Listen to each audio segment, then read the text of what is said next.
Hello, and welcome to Real Person Reviews. I'm Sam, and I'm a real person.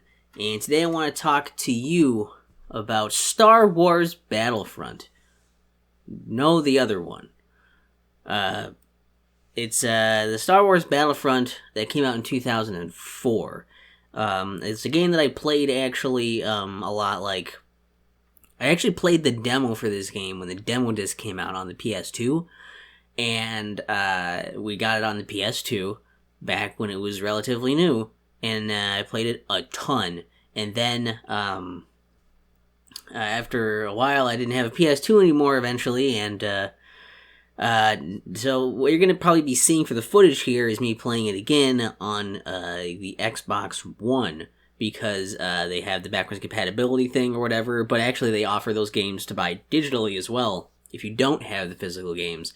And one of those games is the Xbox version of Star Wars Battlefront by Pandemic Studios, the one that's from 2004. So that's what I want to talk about today, because I've never actually reviewed the game as far as I remember, even when I did my other reviews. So that's where you're going to see the footage. There's going to be a written review that's probably going to explain it a little better. I'll link that in the description, and just be aware that I'm probably somewhat biased on some of this, and be aware of the things like, I'm probably not going to explain to you what Star Wars is. So if you don't know what Star Wars is, that's on you, man. You gotta this go figure that out first, and then some of the stuff might make some sense. This is not a tutorial on what is Star Wars. So sorry.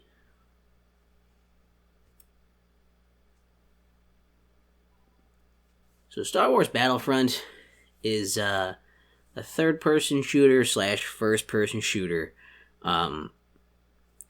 where essentially, for basics of the gameplay, is that most of the game revolves around being put into these battles as one of 4 factions. Now, there's only 2 can fight against each other at a time, really, so you basically got either you're going to have a battle between the Rebels and the Empire, or you're going to have a battle between the Republic and the Separatists, and the droids. The Separatists. They have a lot of names, I feel like, for them. A lot of interchangeable names. These are the names I'm probably going to be using. Anyways, so depending on the era it is, you pick one of the sides, or it's picked for you, or whatever, depending on the mode. You're on one of the sides. You pick a spawn point on the map. There are these command posts that are spawn points. And then you pick whatever unit you want. And every faction has their own units. Most of them have things that cross over, like some kind of a standard soldier unit, some kind of a sniper unit, some kind of a pilot unit. Like the soldiers more just for fighting, the snipers for long distance combat. They're the units for the pilots are usually just for repairing and piloting vehicles. And then there's some kind of heavy unit that uses some sort of rocket launcher for taking down vehicles.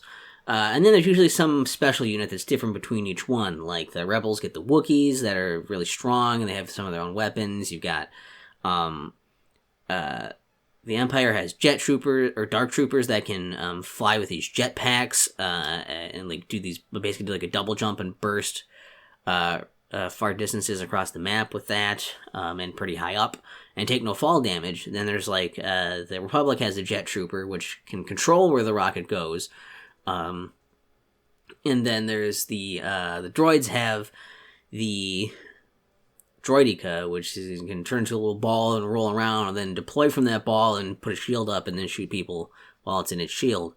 And you're out, you pick your unit, you go into the battlefield, and you go and you can kill enemies, and basically, you can take posts, you can use vehicles, and you can coordinate with your teammates a little bit. Like, you can kind of control some of your computer characters with some commands, but there are basically 2 ways to win any match, and the ways are either to reduce enemy reinforcement count to 0, or to capture all command posts and hold them for 20 seconds. To take a command post, basically there's just these areas, you'll see them marked on the map. You get within a certain range of them and you can start taking them. you'll see the meter start filling up with your color. That means you're taking it. So your color is going to be green, and the enemies are going to be red. Sometimes there's homeworlders there that are yellow.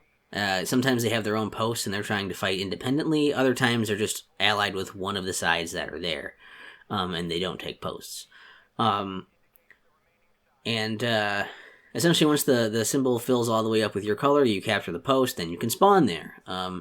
If you have a majority of the posts on a map, then the reinforcement count of the enemies starts dwindling, and vice versa if they get more posts.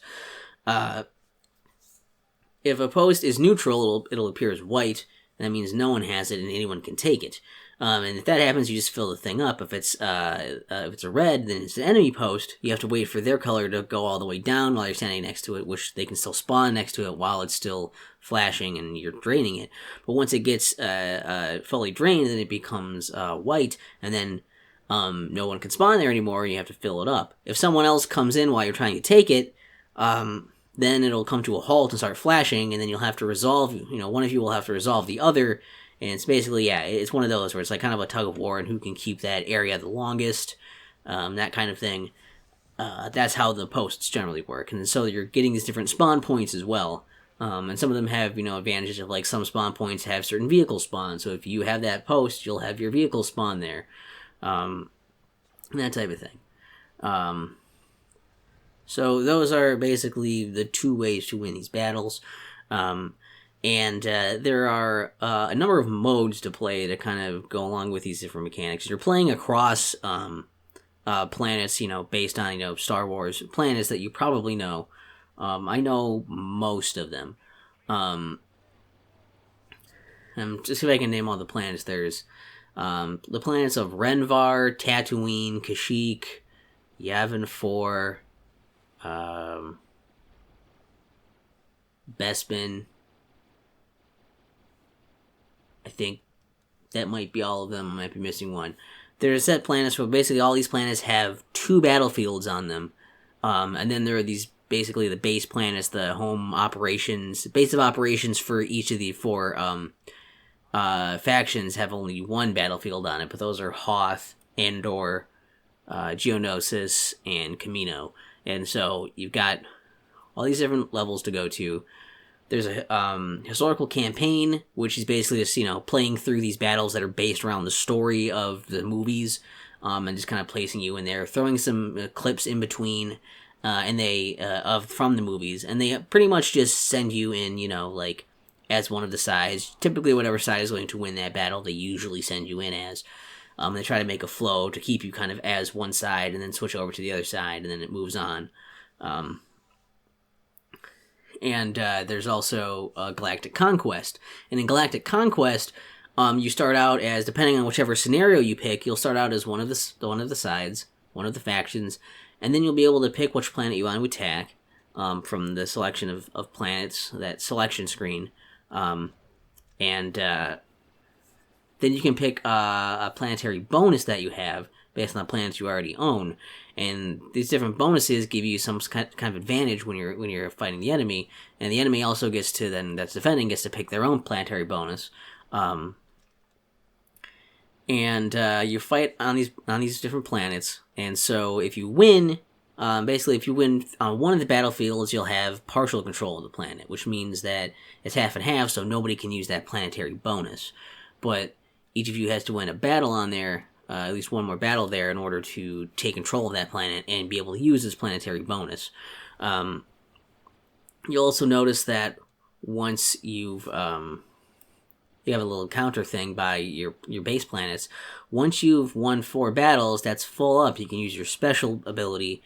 It just automatically is used. And basically, if you're the Rebels or the Republic, you'll automatically take over whatever planet you choose, and it'll just be yours then, and then it's your turn to go again. If you're the Imperials or the droids, you blow up whatever planet you select, so then it's just gone. Nobody can fight there anymore, nobody can use it anymore, it's gone. And it just goes until one of the sides gets all of the planets and therefore conquers the galaxy. And then the other mode is just instant action, which is you just pick whatever map, whatever era, and you start playing on it. And you just pick whatever side you want to be, and there you go, you're just in it.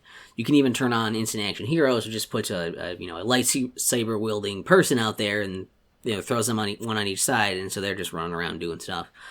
I'd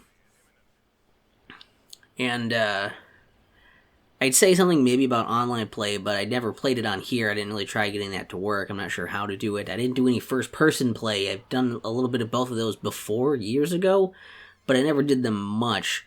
So I can't really say a whole lot about them other than I know that third-person mode is kind of what it's built around, so I don't know if I would have needed to run first-person.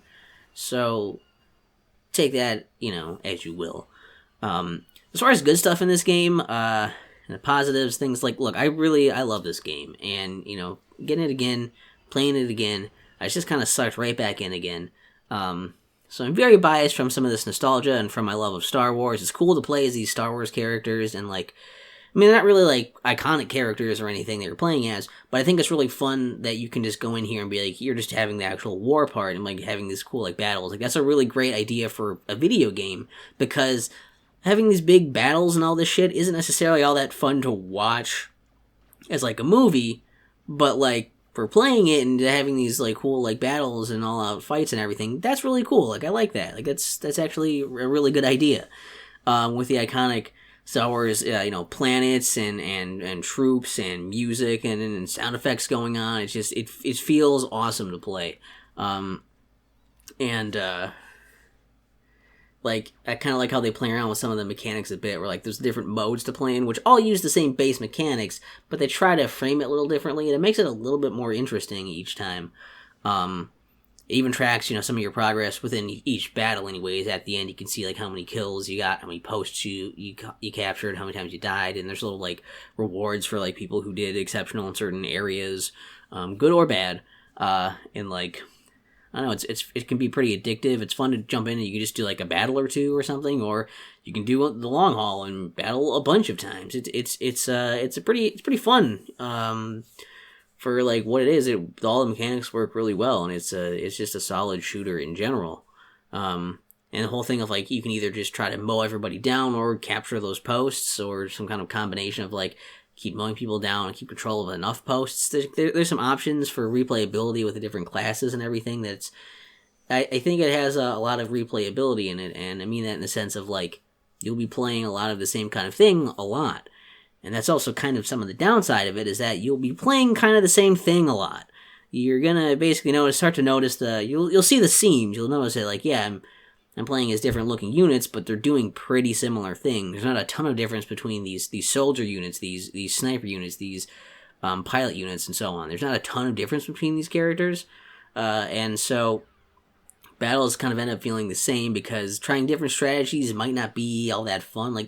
You can try to set up your own stuff there and make your own fun. And my friend and I were doing things trying to sabotage it, so we'd be the last two alive against over 100 of the enemy, and we'd try to fend them all off. We'd try to block off hallways and try to hole up in a post or something by ourselves, right? Ways to make the game interesting, but that's just putting your own thing on it. As far as the game itself, it's a lot of doing the same strategies to win, and just doing the same kind of thing over and over, doing the same battles, same maps, same kind of characters, and so eventually it does kind of get stale, because any game that you play repeatedly over and over like that, it's gonna get stale. That's just kind of part of how it's designed, and that's any game where you get addicted to it and play it a bunch, I guess. But it is something that will happen here as well. I guess I do kind of wish there was just maybe a little more to it, but how much more do you do before making it too complex and difficult or something? I don't know. I guess there's maybe a few things that annoyed me a bit, or that there were some times where things felt a little cheap. There were some battles that felt pretty rigged against me, where, there were some that were rigged for me as well, where it's it was really easy when they set you up in this battle, you're gonna win this pretty much. But there are some battles where it feels like I was going around and was killing 80 to 100 of the enemy characters, the enemy units, and we would still lose. And I think that's kind of ridiculous to have the odds set up that harshly against us, that I can kill, half of, half of the enemy units in the reinforcement count, and somehow we still lose. I feel like there's some kind of disconnect there. There's some weird difficulty stuff with that, and the AI is not the smartest.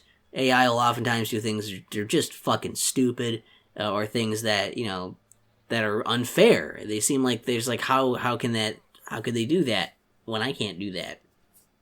But there aren't tons of instances of that. There are just some. Also, the vehicles are a little lame because most of the maps are pretty small. So getting in like a ship to fly around in a spaceship, you don't really have much room to fly around. It's not really that fun to do because how are you going to do that?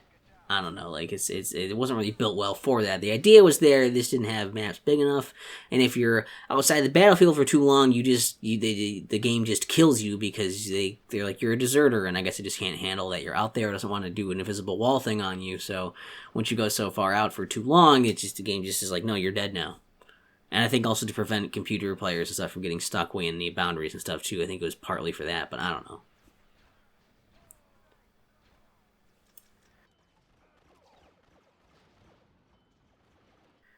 Overall, though, I think Star Wars Battlefront, the 2004 Pandemic Studios Star Wars Battlefront, game titles are hard. I think it's still good. I mean, if you're a fan of Star Wars, you think it'd be fun to go around and do the war part of Star Wars. This has some solid, third-person shooter mechanics on it. And it's a fun gameplay at its core, and having that extra layer on top of it makes it really enjoyable if you like Star Wars as well. But if you're not really a big fan of either of those things, I don't know that the other will save it for you. Like, if you just like third-person shooters, I don't know that the mechanics in this are enough to really make up for the fact that you don't care about Star Wars. It doesn't do anything spectacular for those mechanics. It's just they're solid. And if you really like Star Wars, but you're not really into third-person shooters, you want something with more of a story to it or something, this isn't going to help you either. You're just going to be like, yeah, it's like this. I like the Star Wars, but it's not, doing a thing I want a Star Wars game to do. So, just, I don't know. I feel like, in general, you kind of have to be at least somewhat interested in both of those things to like this game. But the game still holds up really well. It still plays really well, and it's it's fun. Like, yeah, I have it in third person mode. I do have it set to like hard as the difficulty, which is basically just enemies can see you from further away. It seems like is the only difference really. And I have auto aim on because it's kind of hard to aim, but it's still fun and it's still enjoyable, and I think it's worth probably $10-15 if you can find it. For that, I think it's good. I mean, I got it for free with the games with gold thing on Xbox, so that was really cool, and that was even better. I would have probably picked it up had it cost money, but like I said, probably 10 to 15. I maybe would have paid 20 because I have some nostalgic ties to it. I'm glad I have it, but I don't know. What are your thoughts on Star Wars Battlefront? Did you play any other Star Wars Battlefront games? I do actually, as a fun aside to this, I have the 2015 one also. I got that for like $5, I think it was. That was on sale, so I got that. So I'll probably review that at some point if you want to see that. I also am planning on probably getting Star Wars Battlefront 2. The old one of that. I don't know if I want to bother getting the new one of those, but we'll see. And I actually got the DS Star Wars Battlefront Elite Squadron, so you'll be seeing reviews of more Star Wars Battlefront stuff for sure. Just so, did you play any of the other ones? Which Star Wars Battlefront is your favorite? I'd love to hear about that kind of stuff in the comments. That would be fun. And why? Like that would be really cool. And I don't know. Like, look forward to possibly some more of those. If I get some of those, I might stream the other ones also, except for I don't know if I can really stream a DS game very well. But, we'll see. If you guys even want to see them, I guess we'll see what happens. I did stream the first Star Wars Battlefront, my gameplay with that, so you can check that out on the channel. It should be in the live streams playlist. It'll be in there. A few streams of that, if you want. And if not, then thanks for watching and listening and whatever, and hearing me talk about Star Wars stuff. Because, you never have too much fucking Star Wars, right?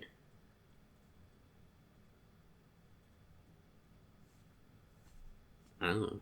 Ask Disney, I don't fucking know.